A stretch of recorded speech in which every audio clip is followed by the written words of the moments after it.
Salut, bonsoir. Je suis la gâchette Chekna.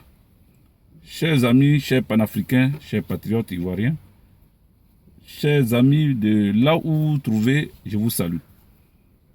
J'aimerais faire rapidement cette vidéo pour souligner quelques points.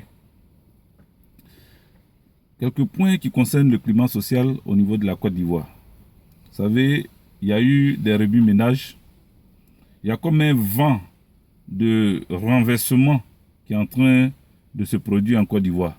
Certaines personnes qui étaient contre le président Laurent Gbagbo changent leur façon de marcher, changent leur façon de voir les choses et deviennent du coup des pro-Gbagbo. Certaines personnes qui étaient des pro-Gbagbo changent leur veste, changent leur manière de marcher, ils deviennent des pro-Ouattara. Il y a comme un vent de changement qui arrive en Côte d'Ivoire. Mais c'est dû à quoi? Vous savez, pendant que d'autres personnes qui soutiennent M. Dramane Alassane Ouattara constatent l'incompétence aiguë de ce monsieur, il y a d'autres personnes qui sont de l'autre côté, qui sont des adversaires à Dramane Ouattara, qui, eux, pensent qu'ils peuvent aujourd'hui profiter de la situation pour se faire un pactole, pour s'enrichir illicitement. Parce que en Côte d'Ivoire, il n'y a rien qui est contrôlé. Dramane Ouattara est toujours surpris devant la situation. En Côte d'Ivoire, Dramane Ouattara ne gère plus rien. C'est que le FFI, dirigé par Soroki Bafori Diom, et puis une partie des miliciens de Ahmed Bakayoko qui s'entredéchirent, qui essaient d'occuper une bonne partie de la Côte d'Ivoire pour que demain, quand le sieur Dramane Ouattara, buveur de sang, assassin, tueur des Ivoiriens, va quitter le pays, eux, ils vont pouvoir se servir et s'autoproclamer chef d'État ou président de la République.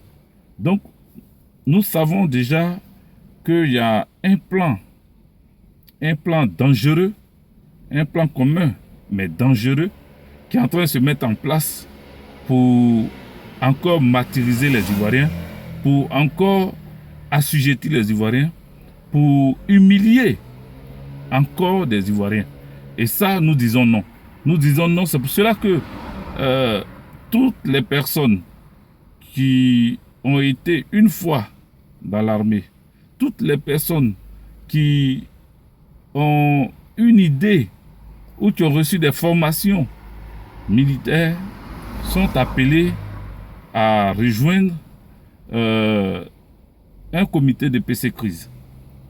On veut mettre un PC crise en place pour pouvoir discuter de comment atténuer la souffrance des Ivoiriens. Comment faire taire ce mouvement de soulèvement des assaillants, des pro-Ouattara, des ex-rebelles qui sont transformés en FRC, pour pouvoir faire taire toutes ces personnes-là et puis éviter que la Côte d'Ivoire ne s'embrase une fois de plus. C'est pour cela, ce n'est pas pour organiser un coup d'État. Nous ne sommes pas des putschistes. Nous sommes des légalistes. Nous sommes des souverainistes. Nous sommes des panafricains. Et nous demandons simplement que la souffrance des Ivoiriens cesse. Voilà. Il faut que cette rencontre se fasse. Voilà. Je n'avais pas voulu le dire comme ça.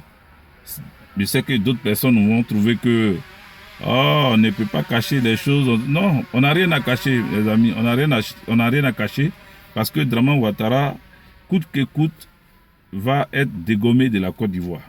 Comprenez ça comme ça.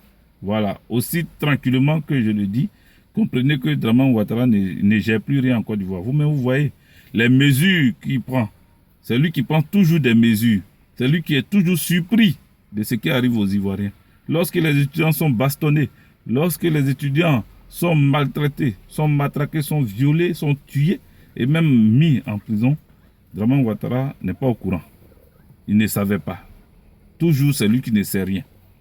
Lorsque, comment on appelle, des prisonniers sont enfermés injustement, ils n'ont reçu aucun jugement, lorsqu'ils ne reçoivent aucun soin, même leurs familles sont interdites de visite, c'est-à-dire on empêche leurs familles d'aller visiter les prisonniers, c'est enfreindre à la règle, même à la loi qui autorise les prisonniers à voir leur famille.